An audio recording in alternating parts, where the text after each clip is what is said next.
ज़माने कदीम चीन में एक साहब बैठे एग्ज़ाम की तैयारी कर रहे थे।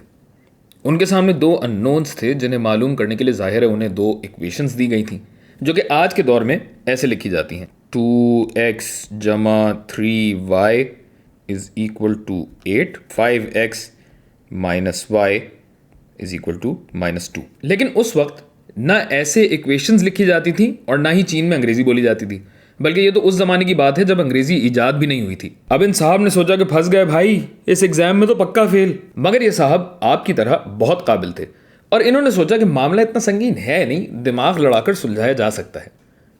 जो चीज़ें हम जानते हैं क्यों ना उन्हें अलहदा करके पहले ये देख लें कि क्या शक्ल बनती है। नतीजा कुछ ये निकला कि 2, 3 और ये 8, ये 5, ये -1 और ये -2, और यूं तो सवाल ही बदल गया।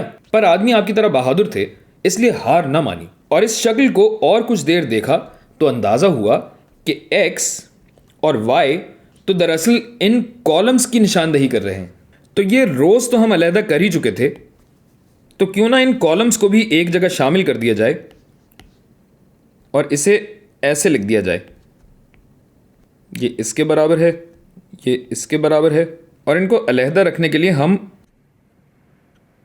ब्रैकेट भी लगा दें ऐसे। और ये देख के उनके मुंह से बेसाख्ता निकला, अरे जो चंद सदियों बाद अंग्रेजी वाला एरे बना और 20वीं सदी तक आते आते ये मैट्रिक्स कहलाया जाने लगा। मैट्रिक्स नहीं है, मैट्रिक्स है। अच्छा मैं मजाक कर रहा हूँ, जाहिर है चाइनीज शख्स उर्दू क्यों बोलेगा, वो भी ज़माने कदीम में, और ये लफ्ज़ अंग्रेज़ी में कैसे तब्दील हो जाएगा भाई। हाँ अलबत्ता ये मैट्रिक्स, ये शक्ल ज़रूर दुनिया भर में इस्तेमाल होने लगी, क्योंकि मैट्रिक्स जिसकी जमा मैट्रिसेस या मैट्रिसीज कहलाती है। जाहिर है अंग्रेज़ी हमारी मादरी ज़बान नहीं है, बल्कि अंग्रेज़ों ने जो हमारे साथ किया है उसके हिसाब से तो दिल भी नहीं चाहता अंग्रेज़ी बोलने का। मगर ये मैट्रिसेस जो हैं इनकी अपनी बाकायदा रियाजी है। मैट्रिसेस के अपने कुछ कवानीन और तौर तरीके हैं जो कि हर किस्म के नंबर्स पर मुख्तलिफ तरीक़ों से लागू होते हैं। मैट्रिक्स में मौजूद ये तमाम अनासिर मैट्रिक्स के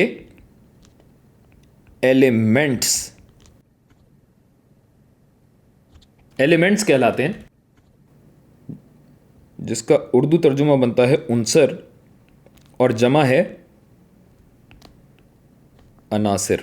और ये एलिमेंट्स या अनासिर ज़रूरी नहीं है कि नंबर्स हों, जैसे कि फ्रैक्शंस भी आ सकते हैं, इर्रेशनल नंबर्स भी आ सकते हैं, 1+√5/2, और ये एक ही उनसर है। कॉम्प्लेक्स नंबर्स भी आ सकते हैं, और ये सब बैक वक्त एक ही मैट्रिक्स में भी मौजूद हो सकते हैं। उफ़क़ी समत को या हॉरिजॉन्टल डायरेक्शन को रो भी कहा जाता है, और इस मैट्रिक्स में 2 रोज मौजूद हैं। ये हो गई आपकी पहली रो और ये हो गई रो नंबर 2। सोच रहा हूँ शायरी शुरू कर दूं। और उमूदी समत को या वर्टिकल डायरेक्शन को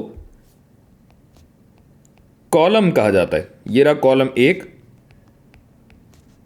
ये रहा कॉलम नंबर 2।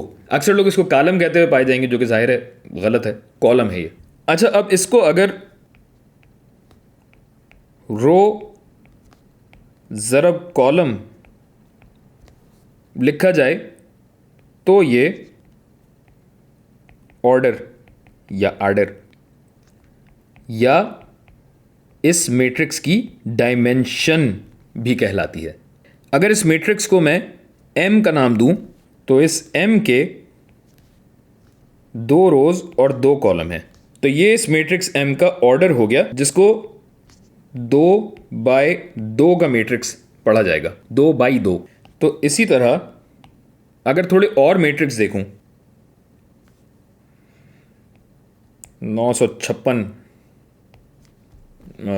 और कह लीजिए 84/3, ये अगर मैं बना दूं तो इसका ऑर्डर 1 रो है, 3 कॉलम है, तो ये 1/3 का मैट्रिक्स कहलाएगा। या फिर पाई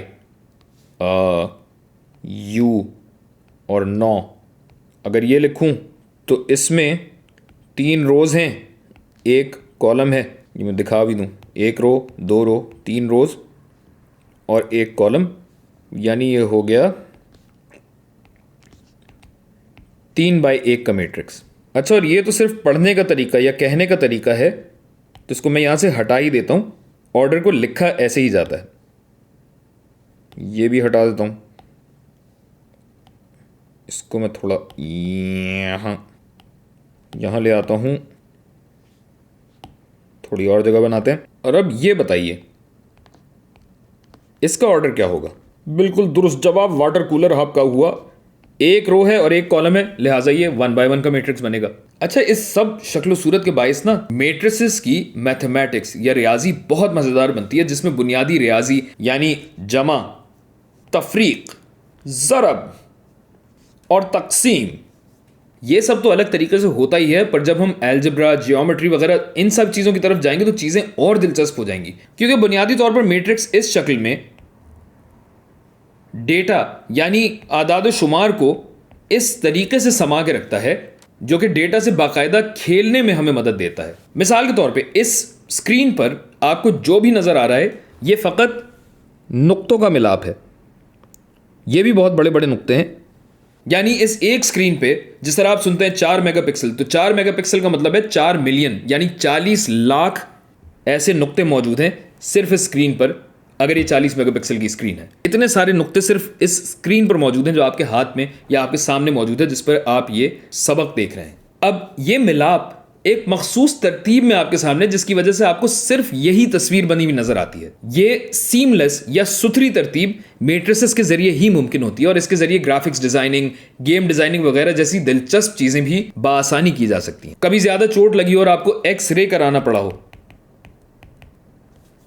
तो आपको 2 डायमेंशनल तस्वीर मिली होगी। अगर यही एक्सरे मुख्तलिफ जावियों से लिया जाए तो मैट्रिसेस के इस्तेमाल से इसे 3 डायमेंशनल बनाया जा सकता है, और यही चीज आप 3 डायमेंशनल मूवीज में भी देखते हैं। और इसी तरह अलजेब्रा में भी हमने 2 डायमेंशन यानी एक्स और वाई में काम किया है। अगर यहाँ पे तीसरी डायमेंशन ऐड हो जाए तो काफी मुश्किलात का सामना करना पड़ता है। और 3 ही क्या, 4, 5, 6 और 7 डायमेंशन अगर हो गई तो अपने हाथ से काम करना या कैलकुलेटर का भी इस्तेमाल करना हमारे लिए बहुत अजाब बन जाएगा। लेकिन ऐसे में मैट्रिसेस हमारे बहुत काम आते हैं, और हम खासतौर से लिनियर अलजेब्रा में इनकी मदद से मुश्किल तरीन मसाइल भी हल कर पाते हैं। तो आइए अब आगे की वीडियो में मैट्रिसेस से 2-2 हाथ कर लेते हैं।